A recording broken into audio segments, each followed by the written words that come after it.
bénédictions les plus sincères à l'Éternel Dieu, Dieu de l'Église du christianisme céleste, le pot de cette Église, créateur du ciel et de la terre. Que son nom reste célébré de génération en génération.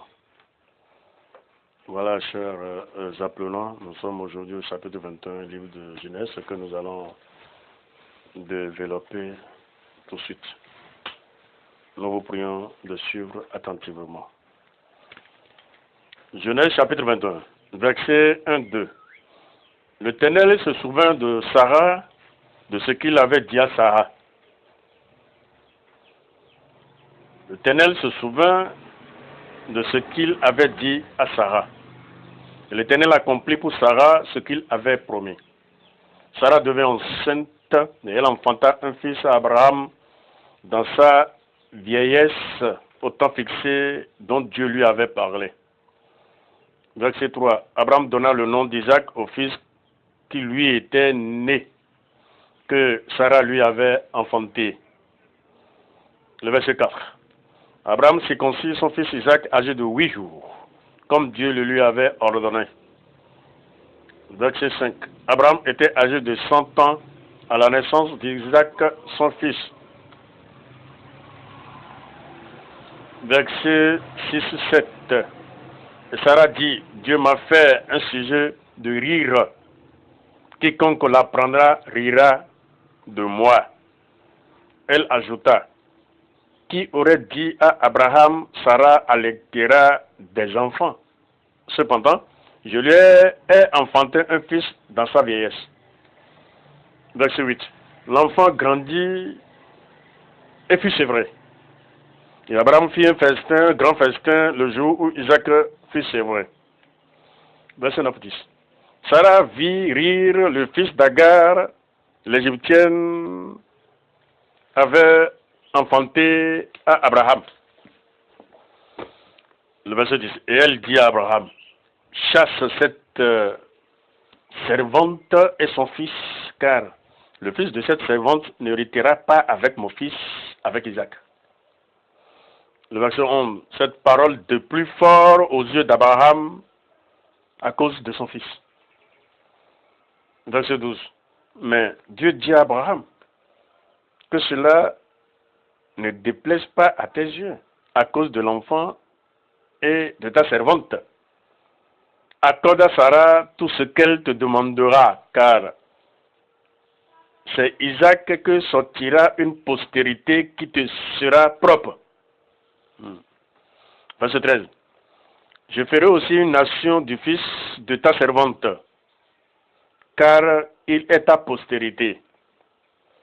Verset 14. Abraham se leva de bon matin, il prit du pain et une outre d'eau, qu'il donna à Agar et plaça sur son épaule. Il lui remit aussi l'enfant et la renvoya.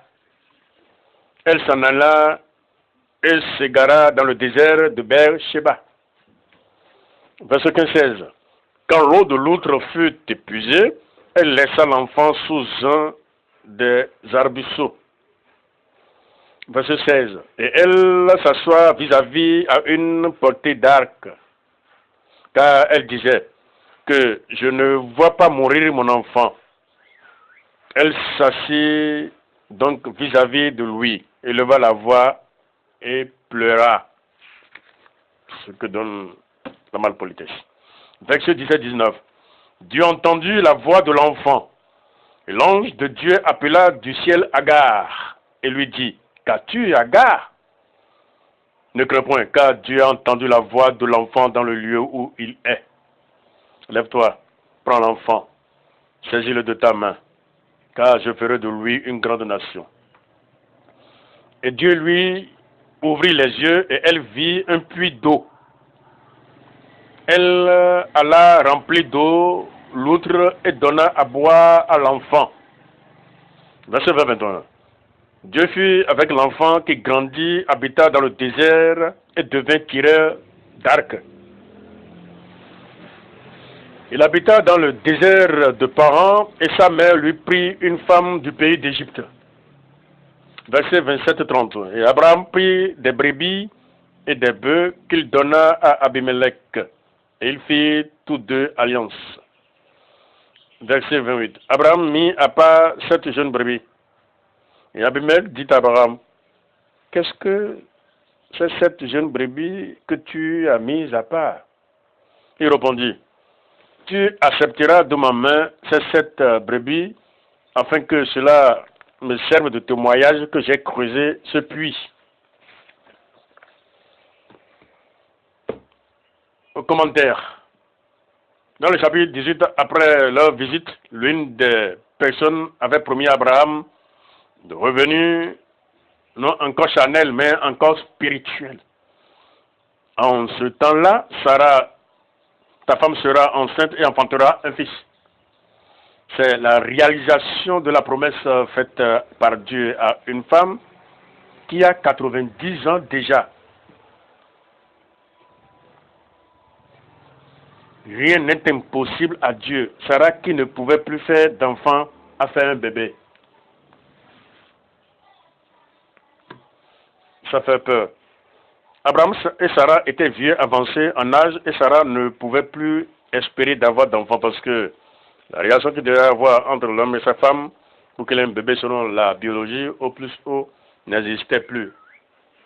Abraham a arrêté ça depuis parce que Sarah était vieille, mais pourtant, quand le temps prévu est venu, l'enfant a bougé dans son ventre sans Abraham. C'est comme ça qu'il faut prendre la chose. Sans Abraham, sans l'aide d'Abraham, c'est pour ça que la Bible n'a pas arrêté de dire. Ici, la biologie a échoué et la science a disparu, carrément. Car Abraham et Sarah ont déjà cessé de s'approcher l'un de l'autre. De plus, Sarah était à la ménopause, cessation des règles et de la fonction ovarienne.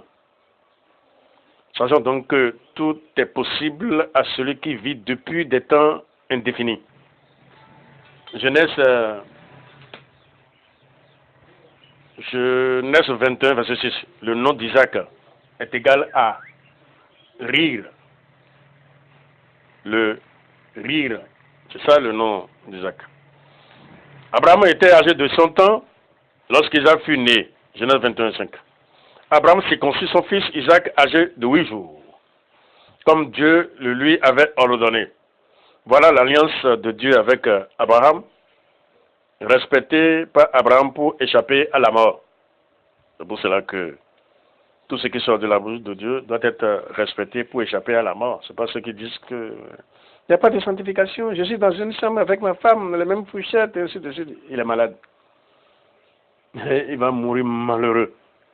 Parce que c'est la bouche de l'Éternel Dieu qui a parlé.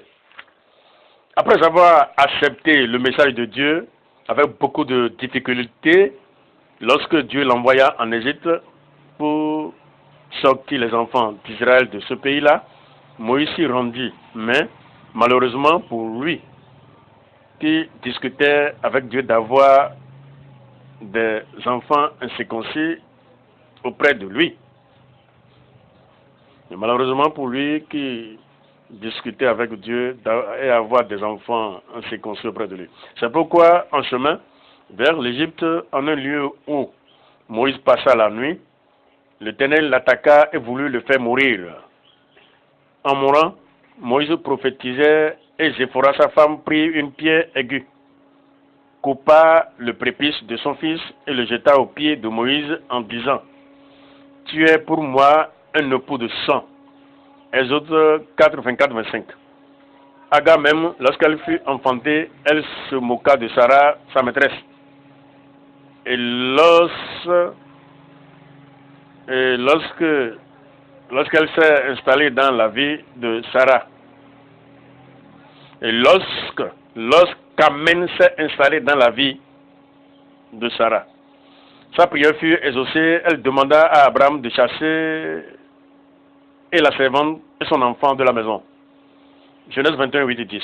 Comme Abraham n'avait pas consulté Dieu avant de venir vers Agar, Dieu lui dit d'obéir à Sarah cette fois-ci. C'était ça. Genèse 21, 12. Bien que cela lui déplut, alors Agar, la servante, fit chasser de la maison conjugale d'Abraham de Sarah. Genèse 21, 14. Genèse 21, 15, 19. Lorsque nous péchons, nous dérangeons Dieu. Bien sûr. Parce qu'il dit que, mais, pourtant mon amour est en lui. Pourtant je l'aime. Je l'aime vraiment. C'était ça. Pourquoi il a fait ça? Donc lorsque nous péchons, nous mettons en dérangement l'Éternel Dieu. C'est pourquoi dans cette histoire, lorsque Dieu vit qu'une partie de celui qu'il aime est en train de périr, il réagit. Donc, après avoir accepté le message de Dieu avec beaucoup de difficultés, lorsque Dieu l'envoya en Égypte pour sortir les enfants d'Israël de ce pays-là, Moïse s'y rendit. Mais malheureusement pour lui, il y avait des enfants à côté de lui qui ne sont pas circoncis. Alors dans cet état médiocre-là, Dieu ne pouvait pas l'envoyer en mission. C'est pourquoi en chemin vers l'Égypte, en un lieu où passa la nuit, l'Éternel l'attaqua et voulut le faire mourir. C'est des choses à garder. Dieu a voulu tuer le messager. Et qu'est-ce qui va se passer après l'avoir tué? C'est parce qu'il n'est pas dans un ordre.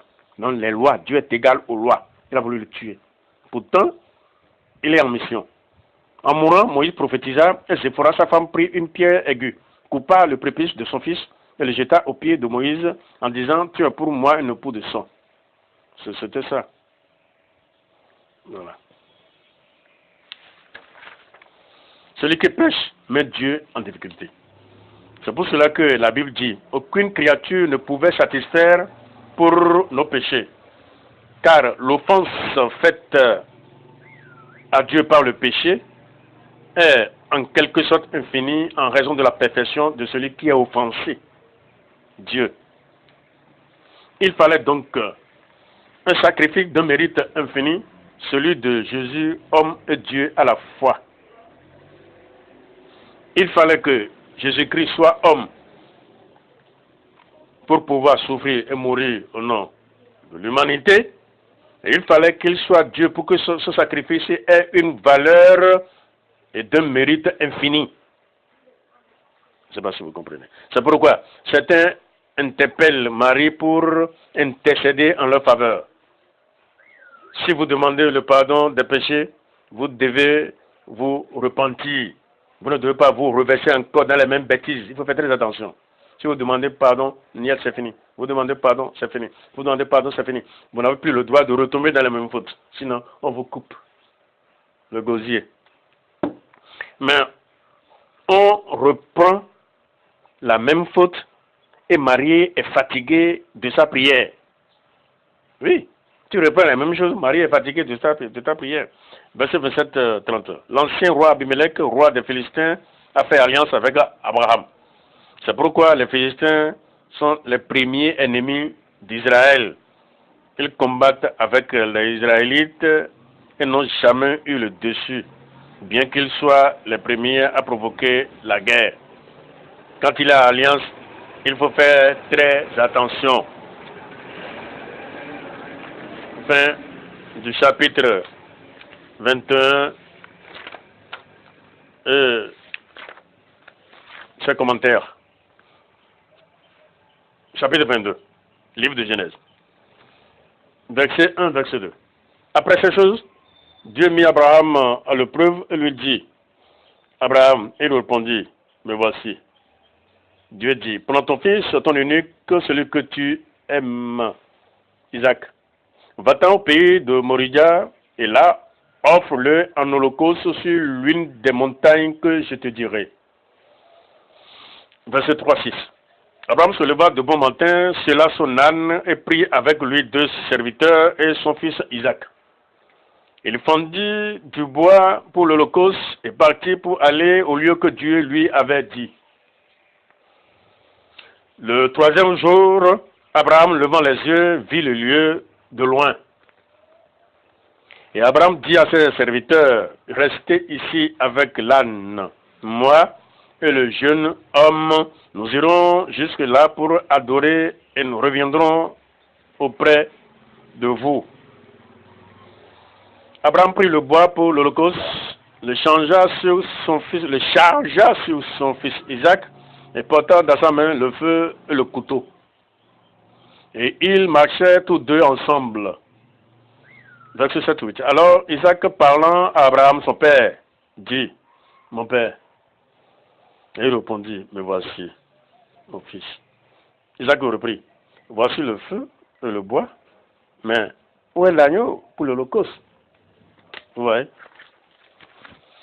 Abraham répondit, mon fils, Dieu se pourvoira lui-même de l'agneau pour l'holocauste. Et ils marchaient tous deux ensemble. Verset 9-10. Lorsqu'il fut arrivé au lieu que Dieu lui avait dit, Abraham y éleva un autel et arrangea le bois. Il lia son fils Isaac et le mit sur l'autel par-dessus le bois. Verset 10. Puis Abraham étendit sa main et prit le couteau pour égorger son fils. Verset 11-12. Alors l'ange de l'Éternel l'appela des cieux et dit, Abraham, Abraham. Et il répondit, me voici. Verset 13. Abraham leva les yeux et vit derrière lui un bélier retenu dans un buisson par les cornes. Et Abraham alla prendre le bélier et l'offrir en holocauste à la place de son fils. Verset 14. Abraham donna à ce lieu le nom de Jéhovah Jireh. C'est pourquoi l'on dit aujourd'hui, à la montagne de l'Éternel, il sera pourvu. Verset 15-18. L'ange de l'Éternel appela une seconde fois Abraham des cieux. Le verset 16. Et dit, je le jure par moi-même, parole de l'Éternel, parce que tu as fait cela, et que tu n'as pas refusé ton fils, ton unique, je te bénirai, je multiplierai ta postérité, comme les étoiles du ciel et comme le sable qui est sur le bord de la mer. Et ta postérité possédera la porte de ses ennemis. Toutes les nations de la terre seront bénies en ta postérité parce que tu as obéi à ma voix. Vous entendez? Parce que tu as obéi à ma voix. Alors bon, ceux qui s'opposent à la volonté de Dieu, donc à faire très attention en disant que nous ne sommes pas sous la loi. Nous ne sommes pas sous la loi. Nous ne sommes pas sous les dits de Dieu. Surtout les lois sanctifiantes de l'Église qui les méprisent tout le temps. Et ça revient tout le temps sur les forums.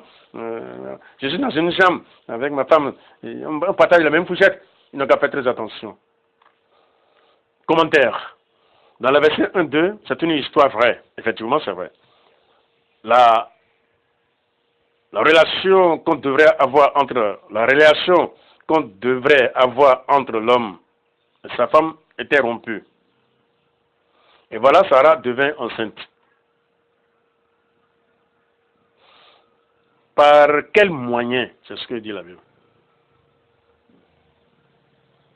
Par la foi, parce qu'il croit en celui qui vit éternellement et pratiquait ses lois. Ils ont marché avec Dieu. Cet enfant qui a été donné, Dieu vint le réclamer en sacrifice. Lorsque le Seigneur marchait au cours de sa mission, le ciel l'appela en disant, c'est mon fils unique. Écoutez sa voix. Et ici, on nous parle du fils unique, dont l'enfant que devrait donner Abraham était donc l'enfant que devait donner Abraham était la deuxième personne de la Sainte Trinité. Et comme Abraham a mal agi en faisant mal le sacrifice, l'enfant n'a plus été ce qu'il devait être, mais il portait seulement le signe. Là, c'est un peu compliqué, je ne sais pas si vous allez comprendre. Si je dois répondre, c'est à vous de réagir. Parce que... Bon, ok, je reprends. Le Seigneur, au cours de sa mission, le ciel l'appela en disant, c'est mon fils unique, écoutez sa voix. Et ici, on nous parle du fils unique, donc, Donc, l'enfant que devrait donner Abraham était la deuxième personne de la Sainte Trinité. C'est en ce temps-là que Jésus devait venir. Et comme Abraham a mal agi en faisant mal le sacrifice, il a présenté mal le sacrifice parce qu'il n'a pas bien coupé, il a bien coupé les génisses et les autres. Mais il n'a pas pu partager la chair des oiseaux. Et ça a coûté 400 ans de captivité à ses descendants. Bon, vous comprenez, on a déjà passé ça. Voilà. Donc, l'enfant n'a plus été ce qu'il devrait être, mais il portait seulement le signe. C'était ça. À cause du péché, la grossesse n'avait plus sa forme. C'est pour cela que lorsqu'il leva le couteau, la voix lui dit, ne fais pas du mal à l'enfant. Point. C'est devenu une épreuve au lieu d'une réalité. Car ce sang ne peut plus racheter la terre à la normale. Luc 1, 113, 114. Bon, c'est un peu compliqué là. Si vous gardez vraiment là, vous êtes sage. Voilà, c'est ça. Donc, c'est la conclusion, ça.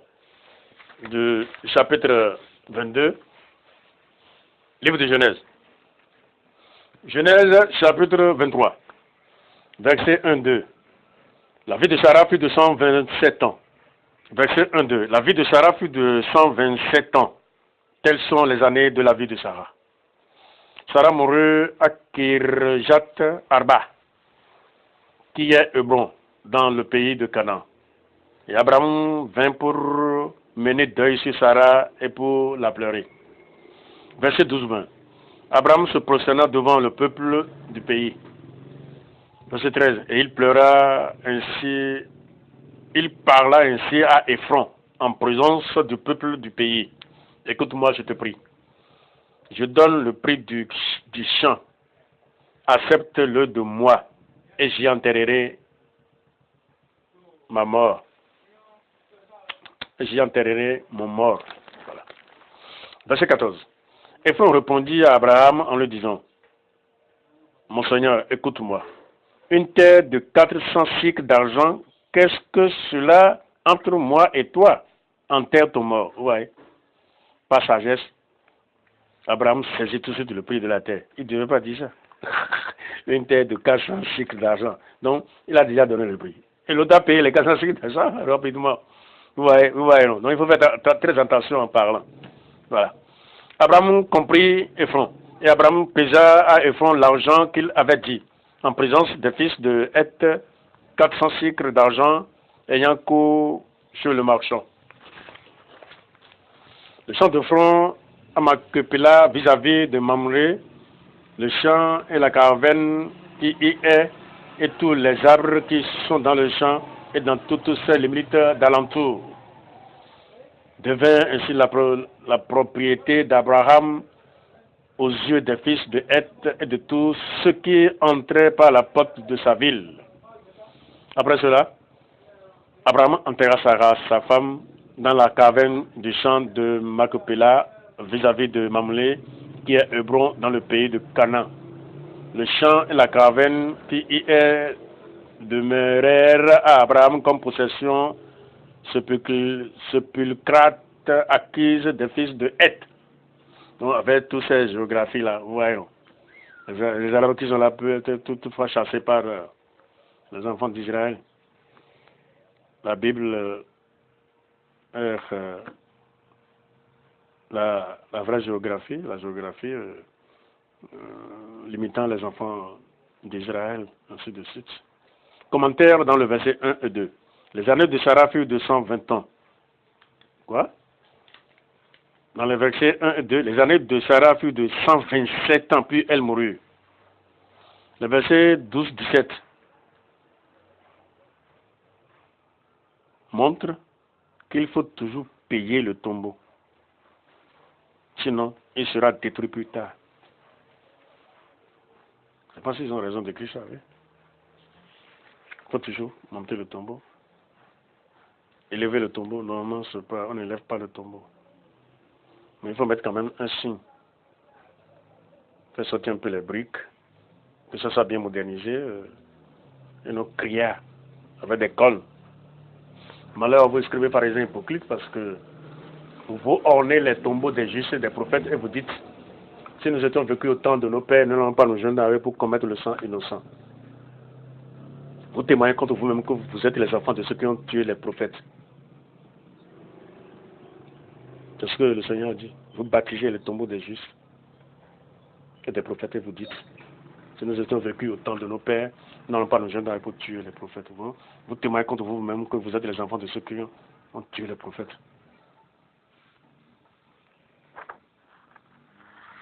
Jérusalem, Jérusalem. Voilà, donc c'est quelque chose comme ça, il faut payer. Ça continue. Le champ de foin à Macpéla, vis-à-vis de Mamoré, le champ et la caravane qui y est, et tous les arbres qui y sont dans le champ et dans toutes ses limites alentour, devint ainsi la prospérité d'Abraham aux yeux des enfants de Heth et de tous ceux qui entraient par la porte de sa ville. Après cela, Abraham enterra Sarah, sa femme, dans la caravane du champ de Macpéla vis-à-vis de Mamlé, qui est Hébreu dans le pays de Canaan.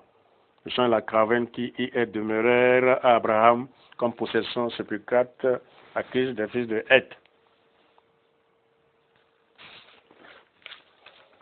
Voilà la fin du chapitre 23 et son commentaire.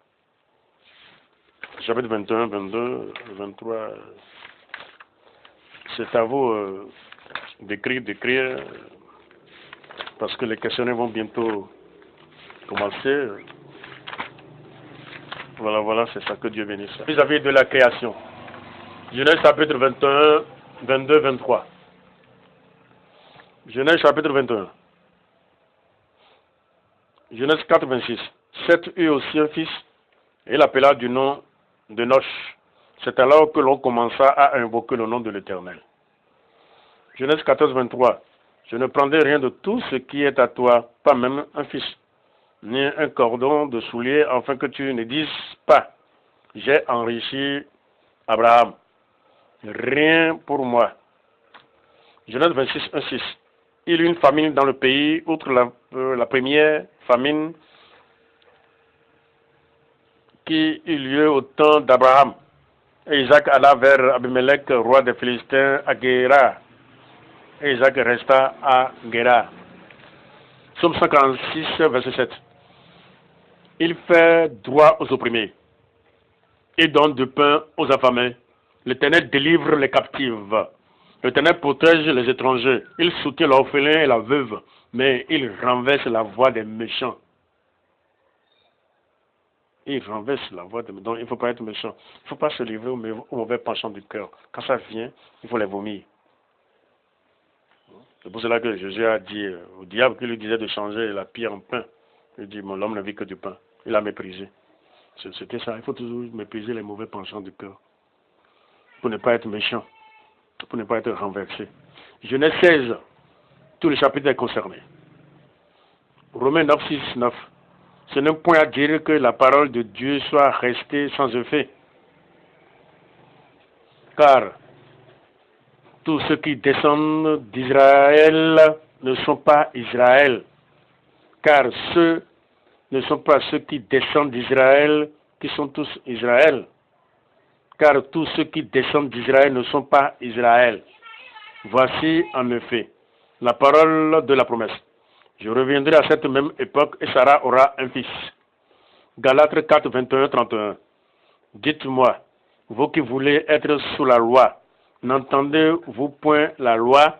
C'est pourquoi, frères, nous ne sommes pas enfants de l'esclave, mais de la femme libre. Il faut faire attention là, c'est Paul qui parle. La loi est là. Romains 9, 7. Et pour être la postérité d'Abraham, ils ne sont pas tous ses enfants. Mais il est dit, en Isaac sera nommé pour toi une postérité. Hébreux 11, 18. Et à qui il avait été dit, en Isaac sera nommé pour toi une postérité. Genèse 25, 12. Voici la postérité d'Ismaël, fils d'Abraham. qu'Agar, l'égyptienne servante de Sarah, avait enfanté à Abraham. Ses fils habitaient depuis Avila jusqu'à Shur, qui est en face de l'Égypte, en allant vers la Syrie. Il s'établit en présence de tous ses frères. Réaction des prophètes vis-à-vis de la création. Genèse chapitre 22. Genèse 24, 6, 24, 15. Il n'avait pas encore fini de parler que sortit sa couche sur son épaule Rebecca, née de Bethuel, fils de Milka, femme de Nachor, frère d'Abraham. Proverbe 27, 25. Le fond s'enlève, la verdure paraît, et les herbes des montagnes sont recueillies. Galates 3, 8. Ainsi l'Écriture, prévoyant que Dieu justifiera les païens par la foi, a d'avance annoncé cette bonne nouvelle à Abraham. Toutes les nations seront bénies en toi. Acte 3, 25. Vous êtes les fils des prophètes et de l'alliance que Dieu a traitée avec nos pères, en disant à Abraham, toutes les familles de la terre seront bénies en ta postérité. Genèse 12, 3. Je bénirai tous ceux qui te béniront, je maudirai tous ceux qui te maudiront, et toutes les familles de la terre seront bénies en toi.